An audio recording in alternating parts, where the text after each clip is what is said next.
My name is Madison Bailey, I'm 32, and last year I almost died while my parents sent my calls to voicemail. They were too busy celebrating my brother Ryan's minor promotion to answer their phone. What they didn't know was that as I lay on my apartment floor, fighting to breathe through the pain, I made a decision. The lifelong pattern of being second best to my golden child brother would end. I would make them see me, truly see me, in a way they never expected. If you're settling in for this story, drop a comment letting me know where you're watching from and hit subscribe to join me on this journey of betrayal, justice, and ultimately, healing. Growing up in suburban Boston, my early childhood memories are actually pretty warm. For the first 4 years of my life, I was the center of my parents' world. Diana and Richard Bailey doted on their precocious daughter who could read before kindergarten. There are albums full of photos from this time, me on Dad's shoulders at the zoo, Mom teaching me to bake cookies, family picnics where I'm clearly the star of the show. Everything changed when Ryan was born. I remember the day they brought him home. I'd been staying with my grandmother and was excited to meet my baby brother. "You're a big sister now," my mom said, not looking at me as she cooed over Ryan. "You need to be responsible." That became the theme of my childhood. Responsibility, achievement, independence, all while Ryan received endless attention, affection, and celebration. By the time I was 7 and Ryan was 3, the pattern was firmly established. Ryan was the charming, athletic one. I was the smart one who didn't need help. When I brought home straight A's, my parents would nod and say, "That's what we expect from you, Madison." When Ryan managed a C+ in math, they'd take him out for ice cream to celebrate his improvement. The inequity wasn't subtle. My 10th birthday party was rescheduled twice because of Ryan's t-ball games. My piano recitals were attended by my grandmother while my parents cheered from the sidelines of Ryan's soccer matches. At family gatherings, relatives would fawn over Ryan's athletic prowess, while my academic achievements warranted a pat on the head and a quick change of subject. "Did you see Ryan's goal today? He's a natural athlete. Madison won the science fair? That's nice. She's always been good at school things." When I was 16, I spent months planning my birthday party. I'd invited friends from the debate team and science club, kids like me who lived in the shadows of the more popular students. The day before my party, Ryan's baseball team unexpectedly made it to a regional playoff game. "We have to reschedule your party, Madison," Mom said, not even looking up from packing the cooler with Ryan's favorite sports drinks. "This is a big opportunity for Ryan." "But everyone's already confirmed. Grandmother is coming from New Hampshire." I protested. Dad sighed, giving me that look that made me feel selfish just for speaking up. "This is important for your brother's future. College scouts might be there. You're smart enough to understand that, aren't you?" I did understand. I understood that my carefully planned celebration meant nothing compared to Ryan's impromptu baseball game. I understood that my time, my friends' time, and my feelings were collateral damage in the worship of Ryan's potential. That same year, I began experiencing debilitating migraines. The pain would leave me vomiting and unable to see clearly, sometimes for days. My mother's response was always the same: "You're studying too hard. You need to relax more like your brother." When I finally convinced them to take me to a neurologist, my father spent the entire appointment checking his watch, eventually leaving early to pick Ryan up from football practice. The doctor prescribed medication and suggested stress might be a contributing factor. On the way home, my mother said, "See? The doctor thinks you're too intense too. You should try being more like Ryan." During my senior year of high school, I was named a National Merit Scholar finalist. My awards ceremony conflicted with Ryan's junior varsity basketball game. "We'll try to make it to your thing after Ryan's game," my mother promised. They never showed. When I decided to pursue medical research at Boston University, focusing on autoimmune diseases, my parents seemed confused by my choice. "Couldn't you do something more practical?" my father asked. "Medical school is so expensive, and research doesn't pay well." A week later, they spent $5,000 on a specialized training camp for Ryan, who was a mediocre college baseball player at best. I moved into my dorm with the help of my grandmother and my friend Eliza. My parents were at Ryan's college orientation, despite him being at a school only 30 minutes from our home, while mine was 3 hours away. I thought distance might improve our relationship. Perhaps they'd appreciate me more if I wasn't always around, silently reminding them of their uneven affections. I called regularly, came home for holidays, and continued to hope for the relationship I'd always wanted with them. But as the years passed, the pattern only solidified. My achievements were footnotes. Ryan's everyday life was the headline. And despite knowing better, I continued to hope that someday they would see me too. College became my sanctuary. At Boston University, nobody knew me as Ryan's sister or the quiet, smart one. I was just Madison, dedicated, passionate, and finally free to pursue my interests without constant comparison. My freshman roommate, Rebecca, quickly became the sister I'd never had. Unlike my parents, she actually listened when I spoke about my research interests. We'd stay up late discussing everything from cellular biology to relationship drama, and I found myself opening up about my family for the first time. Wait, they missed your high school graduation for your brother's baseball practice? Not even a game? Rebecca asked, incredulous. Until then, I'd normalized their behavior. Hearing Rebecca's shock made me realize how truly dysfunctional my family dynamic was. In my sophomore year, I began working in Dr. Eleanor Franklin's immunology lab. She became the mentor I'd always craved. Someone who valued my intelligence, encouraged my curiosity, and celebrated my achievements. "You have a remarkable mind, Madison," she told me after I'd helped solve a particularly challenging research problem. "Your approach to these cellular anomalies is genuinely innovative." I nearly cried hearing those words. No one had ever described me as remarkable before. By junior year, I was thriving academically but still struggling with those mysterious health issues. The migraines continued, now accompanied by joint pain and fatigue that doctors couldn't quite explain. I learned to push through, scheduling my classes around my body's unpredictable betrayals. Senior year brought both challenges and triumphs. I was accepted into BU's prestigious PhD program with a full research fellowship. When I called my parents with the news, my mother's response was typical. "That's nice, honey. Did you hear Ryan got an interview for the assistant coaching position? We're so excited." I hung up and cried for an hour. Then I called my grandmother, who cheered so loudly I had to hold the phone away from my ear. During graduate school, I met Michael, another researcher focused on autoimmune disorders. Our friendship was built on mutual respect and shared scientific passion. He noticed how I would tense up whenever family calls came in. "You're different after you talk to them," he observed. Smaller somehow. Michael introduced me to his circle of friends, and for the first time, I experienced what it felt like to be valued just for being myself. Among them was James, a pediatric physical therapist with kind eyes and a quiet confidence that put me at ease immediately. Our first date lasted 6 hours, just talking at a coffee shop until the staff had to ask us to leave. With James, I never felt like I was competing for attention or affection.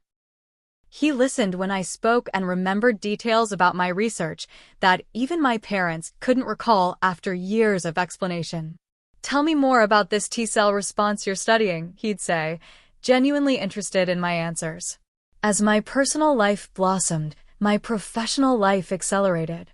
By 28, I had published several well-received papers on novel approaches to treating autoimmune disorders. I was invited to speak at conferences and began building a reputation in my field.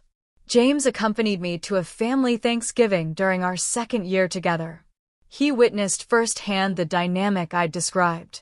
Madison just received a significant research grant, James mentioned during dinner, trying to create space for my achievements. "That's nice," my father said distractedly.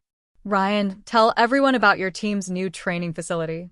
Later that night, James held me as I tried not to cry. "They're missing out on knowing an incredible woman," he whispered. Despite my growing success, holidays and family gatherings remained exercises in invisibility. I'd arrive with news of publications or grants, only to have conversations immediately redirected to Ryan's minor coaching achievements or my parents' golf scores. Meanwhile, my health continued to be mysterious and troubling. Episodes of pain and fatigue would leave me bedridden for days. Multiple specialists offered contradictory diagnoses: fibromyalgia, chronic fatigue syndrome, early-onset arthritis, anxiety disorder. "You're just working too hard," my mother said dismissively when I mentioned yet another inconclusive doctor's appointment. "Ryan never gets sick because he knows how to relax." At 30, I received the Callaway Foundation grant, a prestigious $1.2 million award for my research into targeted cellular therapies for autoimmune disorders. It was the pinnacle of early career achievement in my field. The foundation flew me to Chicago for an awards ceremony. "We'd love to come, sweetheart," my mother said when I called with an invitation, "but Ryan's community league has a championship game that weekend." "You understand, don't you?" I did understand. I understood that after 30 years, nothing had changed, and perhaps nothing ever would. I attended the ceremony with James, Rebecca, and Dr. Franklin, people who had chosen to be my family when my biological one couldn't be bothered. As I built my life and career, I continued reaching out to my parents, hoping for recognition that never came. Every achievement was met with polite disinterest, every health concern with dismissal. It was a painful pattern, but one I had learned to expect.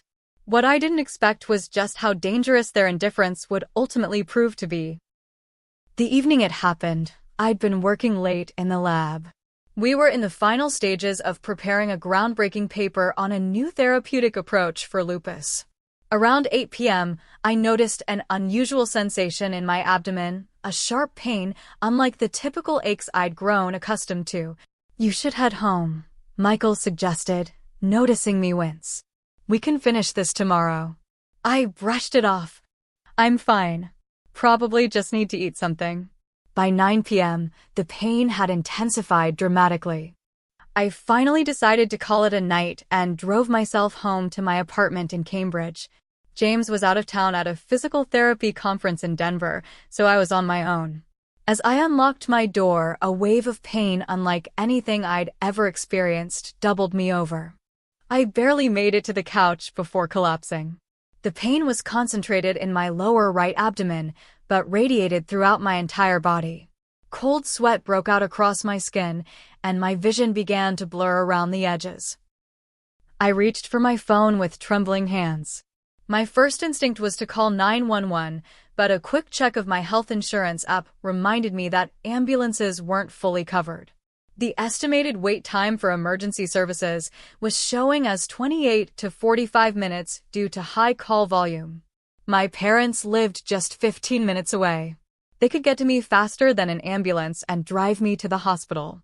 Despite our complicated relationship, surely they would come in an emergency. I called my mother's cell phone. Voicemail. I called my father's. Voicemail. I tried our family landline. No answer. The pain crescendoed. I could barely breathe through it now. I sent a text to both parents. Emergency. Severe pain. Need help getting to hospital. Please call immediately. Through the fog of pain, I remembered it was Thursday, the night my parents usually had dinner with Ryan. I called his number, desperate now. Voicemail. I curled into a fetal position on the couch, tears streaming down my face. The room was starting to spin. Something was very wrong. I tried my mother again. Voicemail. My father. Voicemail. Ryan. Voicemail. With shaking fingers, I opened Instagram, remembering my mother's newfound obsession with posting family moments. The most recent post, from 20 minutes ago, showed my parents, Ryan, and several friends at an upscale restaurant. The caption read, "Celebrating our amazing son's promotion to head assistant coach. #proud parents, #blessed family." They were ignoring my calls while celebrating Ryan's minor career advancement, a promotion that essentially just added a word to his existing title. As another wave of pain crashed over me, I somehow managed to call 911, though I knew help would take time to arrive. I then tried my neighbor, Grace, a retired nurse who lived across the hall. Thank God she answered. Madison? Are you all right? Her voice was concerned. I could barely speak through the pain. Help, please, can't. Hospital. Grace found me minutes later, pale and semi-conscious on the couch. She recognized the severity immediately and called her son, who lived in the building. Together, they carried me to her car. The next few hours were a blur of emergency room lights, concerned medical professionals, and tests. The diagnosis finally came: a ruptured ovarian cyst with complications. My unusually high white blood cell count indicated my body was fighting the internal bleeding that had been occurring for hours. The doctor looked grim. You're lucky you got here when you did, he said. With your particular condition, this could have been life-threatening if left untreated much longer. Grace stayed with me until I was stabilized and moved to a room. She used my phone to keep trying my parents, finally reaching my mother around midnight, nearly 3 hours after my initial calls. Oh, we were at a celebration for Ryan and had our phones on silent, my mother explained, her voice casual. Is everything okay? Grace, normally a soft-spoken woman, was livid. No, everything is not okay. Your daughter has been hospitalized with a serious medical emergency. She could have died. There was a pause on the line. We'll be right there, my mother finally said. My parents arrived an hour later, still dressed in their evening wear. My father smelled faintly of whiskey. Ryan wasn't with them. Oh, Madison, my mother said, patting my hand. You gave us quite a scare. Why didn't you call an ambulance? I stared at her in disbelief, too weak and medicated to articulate the crushing disappointment. Grace, who had refused to leave until my family arrived, stepped in. She called you multiple times. She texted you that it was an emergency. My father checked his phone, frowning. We had the phones on silent for Ryan's celebration dinner. It was an important night for him. More important than your daughter's life? Grace asked, her voice quiet but sharp. My parents looked uncomfortable but not particularly remorseful. They stayed for about 30 minutes, making small talk and repeatedly mentioning that they'd have to get back soon because Ryan's celebration was continuing at their house with extended family. He worked so hard for this promotion, my mother explained to the unimpressed nurse who came to check my vitals. We're just so proud. As they prepared to leave, my father squeezed my hand. You'll be fine, Madison. You're strong. Ryan's friends are all at the house and they're expecting us back. You understand. It wasn't a question. They assumed I understood and accepted my place in the family hierarchy even now, even like this. As they walked out, I heard my mother say, she's always been prone to these dramatic episodes. Remember those migraines in high school? Always during Ryan's big games. The door closed behind them and I was alone again. The medication couldn't numb the pain of their indifference. They had chosen, once again, to prioritize Ryan's celebration over my emergency. Only this time, their choice could have cost me my life. I spent 3 days in the hospital recovering. During that time, my parents visited exactly twice, both brief appearances between Ryan's various celebration events. Their second visit lasted exactly 22 minutes. I timed it on the wall clock above my bed. We can't stay long, my mother explained, checking her watch repeatedly. Ryan's college buddies organized a dinner at Morton's Steakhouse tonight. They're flying in from all over. For his promotion to head assistant coach? I asked, the medication making me bold. The same job with just a new adjective? My father frowned. Madison, don't be petty. Your brother has worked very hard. You know, athletics isn't like academia where they just hand out promotions based on time served. I bit back a laugh. Ryan had gotten his coaching position through our father's college teammate who ran the athletics department. Meanwhile, I'd spent years in rigorous research and peer review to earn my position. My mother smoothed my blanket unnecessarily. The doctors say you'll be fine. Just a cyst. Women get those all the time. It ruptured, Mom. I was bleeding internally. The doctor said if I'd arrived 2 hours later, I could have gone into septic shock. She patted my hand. You've always been so dramatic about your health, sweetheart. Remember those migraines you used to get? I closed my eyes, too exhausted to argue. When I opened them again, they were gathering their things to leave. Ryan's picking us up downstairs, my father explained. We told him not to bother coming up since you need your rest. After they left, a nurse named Darlene came in to check my vitals. She'd witnessed both of my parents' brief visits. Honey, she said, adjusting my fore with gentle hands, I don't mean to overstep, but are those really your emergency contacts? I nodded, tears threatening. Let's update your forms, she suggested kindly. Who actually showed up for you? That evening, I added James, Rebecca, and Grace to my emergency contact list. I removed my parents. James flew back early from his conference and arrived that night, his face drawn with worry. Unlike my family, he stayed, sleeping uncomfortably in the visitor's chair, bringing me small comforts from home, advocating with doctors when I was too tired to speak for myself. I tried calling your parents when I landed, he mentioned, careful to keep his tone neutral. They didn't pick up. I left a message. They never returned his call. Rebecca arrived the next morning with my favorite tea and my laptop in case I felt up to working. Michael came by with flowers from everyone at the lab. Dr. Franklin sent a handwritten note and arranged for meals to be delivered to the hospital. My chosen family surrounded me with care, while my biological one celebrated Ryan's minor achievement for the third consecutive day. On the day of my discharge, I received a text from my mother. Sorry we can't pick you up today. Taking Ryan and his friends for a boat tour of the harbor. His college roommate Jeff flew in all the way from Seattle. Let us know when you're home safe. James helped me into his car, his jaw tight with unspoken anger on my behalf. They're not bad people, I said quietly, feeling the need to defend them despite everything. They just love him more. James gripped the steering wheel. Madison, this isn't about loving one child more than another. This is about basic human decency. They ignored emergency calls while you were in life-threatening danger. As we drove past the harbor, I caught a glimpse of my parents' boat. I could make out my father's distinctive laugh, my mother's floral dress, Ryan surrounded by friends, all celebrating, all oblivious to the fact that I'd nearly died while they partied. Something inside me finally broke.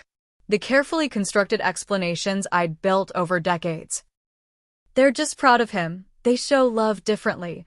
They don't mean to hurt me, crumbled away, leaving only the stark truth. I would never be a priority to them. Not even when my life was at risk. That night, in James's apartment where I would stay during my recovery, I sobbed until I had no tears left. James held me, bearing witness to 32 years of accumulated grief. I'm done, I whispered when I could finally speak again. I'm done hoping they'll change. I'm done making excuses for them. I'm done pretending it doesn't hurt. What do you want to do? James asked. I stared at the ceiling, a strange calm settling over me. I want them to see me. Really see me, just once. And then I want to build a life where I'm not constantly hoping for scraps of attention from people who have shown me exactly where I stand. I'm with you, he said simply. Whatever you decide. As I drifted off to sleep that night, my mind was unusually clear. The decision I'd made wasn't about revenge. It was about finally standing in my truth. For once, I would make sure my parents couldn't look away. They had ignored my emergency for a celebration. It seemed only fitting that I would use their next celebration to open their eyes. Recovery gave me ample time to think. As my body healed, my mind worked through decades of neglect and disappointment, cataloging patterns I'd previously excused. James had taken 2 weeks off work to care for me, something my parents hadn't even offered. When they finally came to visit me at his apartment, 5 days after my discharge, they stayed for exactly 45 minutes and spent most of that time showing me photos from Ryan's various celebration events. "Did you know his promotion came with a 5% raise?" my mother said proudly, as if he'd won a Nobel Prize. "The athletic director says he's on track for bigger things." I nodded politely, a plan already forming in my mind. After they left, I began my research. First, I needed to understand exactly what my parents' financial situation was. Growing up, money was never discussed openly, but there had been hints of strain. My father's investment firm had weathered several downturns, and my mother's interior design business catered to a wealthy clientele that had diminished during economic contractions. Through public records and subtle conversations with family friends, I pieced together a concerning picture. My parents were living well beyond their means. Their waterfront home, country club memberships, and frequent luxury vacations were funded largely by debt and gradually liquidating their retirement accounts. Meanwhile, I discovered Ryan had been taking substantial loans from them for years, money for a failed sports bar venture, to cover gambling debts, to finance a lifestyle that mimicked our parents without the decades of work behind it. None of these loans had been repaid. This explained why they'd been so resistant to helping with my student loans or medical bills over the years. They simply didn't have it. All their resources were channeled to Ryan and maintaining appearances. What they didn't know was that my research career had flourished. The Callaway Grant was just one of several significant funding sources I'd secured. My recent patent application for a novel treatment delivery system was being fast-tracked with considerable commercial interest.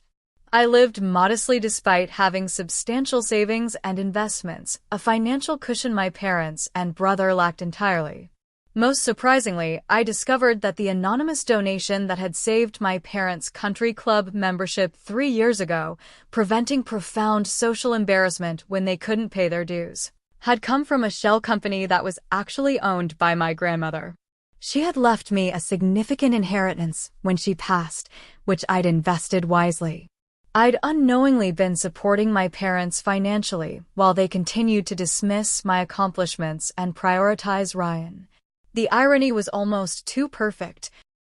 As I dug deeper, I learned that my parents were planning a lavish 35th anniversary celebration at the very country club I'd secretly helped them maintain membership in. Ryan was organizing it, or rather, taking credit for organizing it while asking friends and relatives to contribute financially. I called my parents' closest friends, the Harrisons, under the pretense of contributing to the anniversary plans. "Oh, Madison, that's so thoughtful," Mrs. Harrison said. "Ryan mentioned you might not be able to help much with your academic salary and all. He's asked each couple for $500 toward the party." I thanked her and hung up, seething. Ryan had been collecting money from family friends while implying I was too financially constrained to contribute, when in reality, I could have funded the entire event without noticing the expense. The anniversary party would be perfect. All their friends would be there. Extended family. Colleagues. Everyone who had heard selective stories about their children over the years. I wasn't interested in public humiliation or cruel revenge. I simply wanted the truth to be known about who I was, about what I'd accomplished, and about the family dynamic that had shaped us all. I consulted with my therapist, Dr. Winters, whom I'd been seeing since the hospitalization. "This isn't about punishing them," I explained. "It's about finally being seen. About stopping a lifetime of patterns that hurt me and, honestly, enable Ryan's worst tendencies." She nodded thoughtfully. "The difference between revenge and boundary setting is intention. Are you trying to hurt them back, or are you trying to establish a healthier relationship moving forward?" "The latter," I said firmly. "I don't want to cut them off. I just want them to see me, really see me for once." With my ethical compass calibrated, I began preparing. I gathered financial records, emails, medical documents, and photographs. Evidence not to shame them, but to make denial impossible. I contacted the event planner Ryan had hired, introducing myself as his sister who wanted to contribute a special surprise presentation for my parents. She was delighted by my involvement and completely accommodating. I drafted and redrafted what I would say, removing any hint of bitterness or accusation, focusing instead on facts and feelings. This wasn't about making them look bad. It was about making myself visible after a lifetime in the shadows. As the anniversary date approached, I felt surprisingly calm. This wasn't an act of hostility, but of self-respect. For once, I would ensure that my parents actually saw me, the successful, accomplished woman I had become despite their neglect, not the afterthought they had always treated me as. The final piece fell into place when I received notification that my research team had been awarded the prestigious Lockhart Prize, a recognition that came with significant funding and national attention. The announcement would be made public the day after my parents' anniversary party. Everything was ready. After 32 years of being overlooked, I would finally step into the light.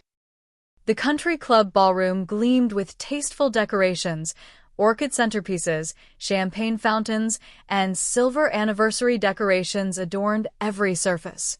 A string quartet played in the corner as guests mingled, admiring the photo timeline of my parents' marriage that Ryan had arranged along one wall.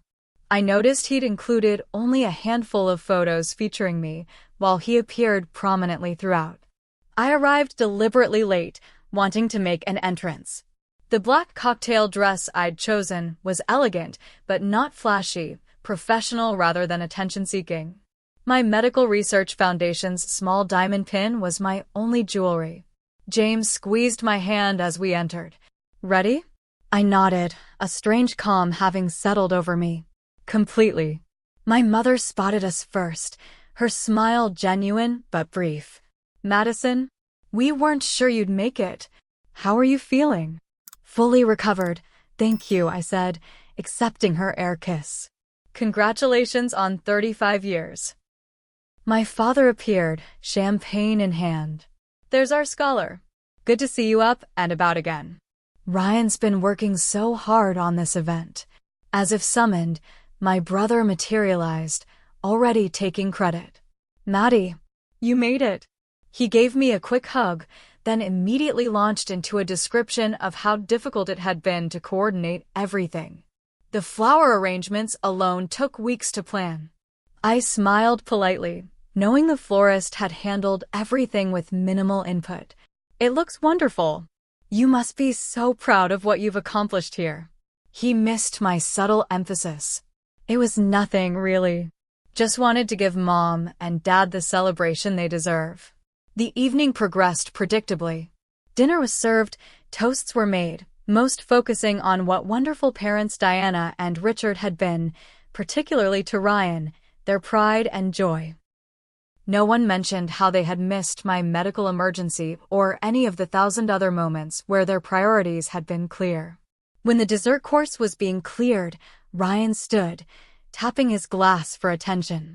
"And now, I'd like to present a special video tribute I've created for the best parents anyone could ask for." The lights dimmed, and a screen descended from the ceiling. Ryan's video began, a saccharine montage set to emotional music, featuring primarily photos of himself with our parents, interspersed with gushing testimonials from their friends. My appearances were fleeting and often cropped. As the video ended to applause, Ryan moved smoothly into another announcement. "And now, I have some personal news to share on this special night." He beamed. "I've been offered the position of Associate Athletic Director at Northeastern. It comes with a significant salary increase, but also," he paused for effect, "requires some initial investment for relocation and appropriate professional attire." I watched my parents' faces, seeing the mixture of pride and concern. They were thrilled for him, but worried about the initial investment he was clearly about to request. "Mom, Dad," Ryan continued, "I know you've always supported my dreams, and I'm hoping you can help me with this transition. I've calculated I'll need about $50,000 to make this move properly." Gasps and murmurs rippled through the room. It was an enormous sum to request publicly, especially from parents nearing retirement. My father looked uncomfortable but managed a smile. We'll discuss this later, son. Ryan, oblivious to the awkwardness he'd created, smiled confidently. I know you'll want to help me succeed in this once-in-a-lifetime opportunity. This was my moment. I stood, smoothing my dress. Actually, before we move on, I have a small presentation as well. For Mom and Dad's anniversary. Ryan looked annoyed at having his spotlight redirected. We're already running behind schedule, Maddie. This will only take a few minutes, I said pleasantly, nodding to the event coordinator who had my presentation ready. The screen illuminated again, but this time with a professional-looking slide bearing the logo of my research foundation. I wanted to share some news about our family that many of you might not be aware of. The room quieted, curiosity piqued. Many of you know me as Ryan's sister or Richard and Diana's other child. I began, my voice steady. But I'd like to introduce myself properly. I'm Dr. Madison Bailey, lead researcher at the Immunological Innovations Laboratory and recently named recipient of the Lockhart Prize for Medical Research. Confused but polite applause followed as I advanced to a slide showing our lab and research team. Over the past decade, I've been developing treatments for autoimmune disorders that affect millions of Americans. Last year, our team secured patents on delivery systems that are now being implemented in hospitals nationwide. I clicked to the next slide, showing the financial growth of my foundation. The work has been more successful than I could have imagined. Our foundation now manages over $20 million in research grants and private funding. My parents' expressions shifted from polite interest to shock as they began to grasp the scale of what I was describing. What many people don't know, I continued calmly, is that for the past 5 years, I've also been anonymously supporting causes important to our family. The next slide appeared, showing the country club's membership ledger with the source of payment highlighted, including maintaining the family's country club membership when finances became tight. A murmur went through the crowd. My father's face had gone pale. I've also established a medical research scholarship at Dad's alma mater, I continued, showing the endowment documentation, and contributed to Mom's favorite arts organization when they faced budget cuts. My mother's hand had risen to her throat, her eyes wide. I'm sharing this not to embarrass anyone, but because as we celebrate my parents' marriage tonight, I want them to finally know the truth about their daughter, the one whose emergency calls went unanswered during Ryan's promotion celebration, the one who nearly died while they sent me to voicemail. The room had gone completely silent. I've spent my life trying to earn your attention, I said, looking directly at my parents now.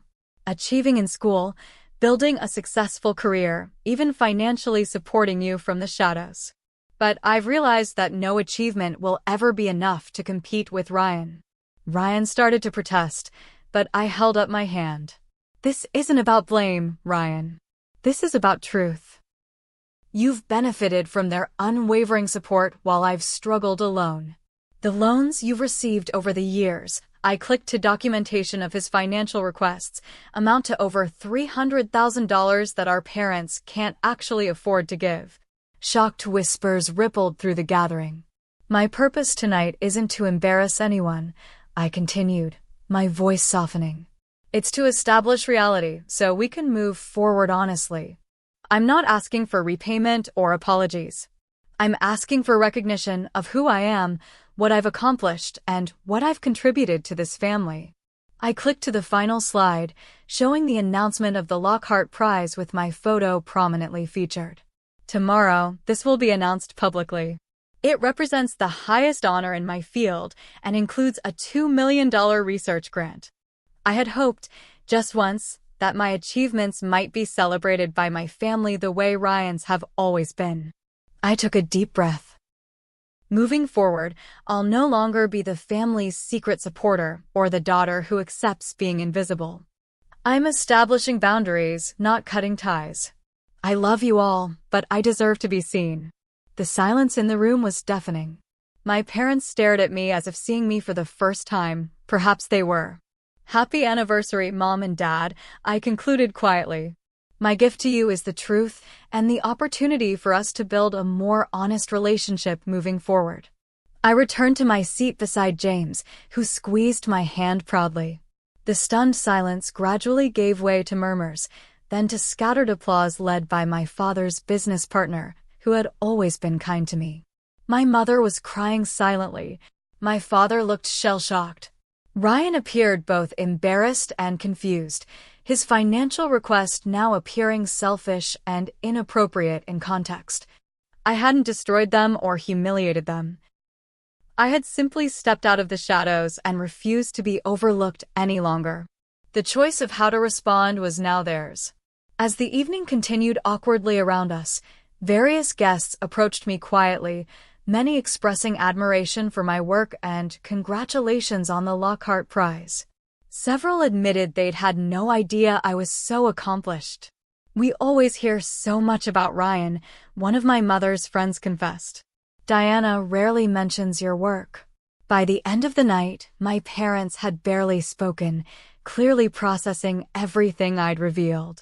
As guests departed, my father finally approached me, his expression unreadable. "We should talk," he said simply. "Not tonight, but soon." I nodded. "I'd like that." It wasn't dramatic or explosive. There was no screaming or accusations. Just the quiet dismantling of a family myth that had shaped all our lives. As James and I drove home, I felt lighter than I had in years.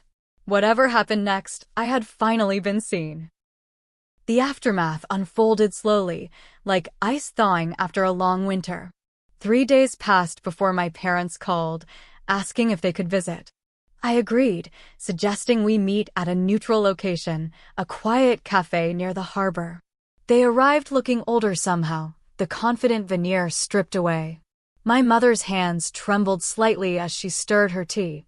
"We've been doing a lot of thinking," my father began, his voice uncharacteristically hesitant. "And a lot of talking." "That's good," I said simply, waiting. "Madison, we had no idea." My mother started, then faltered. "The foundation, the grants, the country club payments. Why didn't you tell us? Would it have mattered?" I asked gently. "Would it have changed how you saw me compared to Ryan?" They exchanged uncomfortable glances, the truth written in their silence. "We're not bad parents," my father said defensively, then caught himself. "At least, we didn't think we were. We love both our children." "I know you love me," I acknowledged. "But love without respect or recognition isn't enough. You've celebrated Ryan's every minor achievement while dismissing my major ones.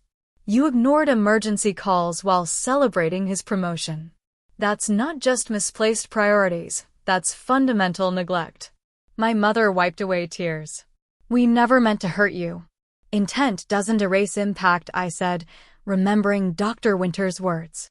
"I nearly died while you sent me to voicemail. Whether you meant to hurt me or not, you did."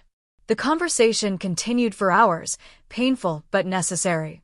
They asked about my medical research, seemingly genuinely interested for the first time.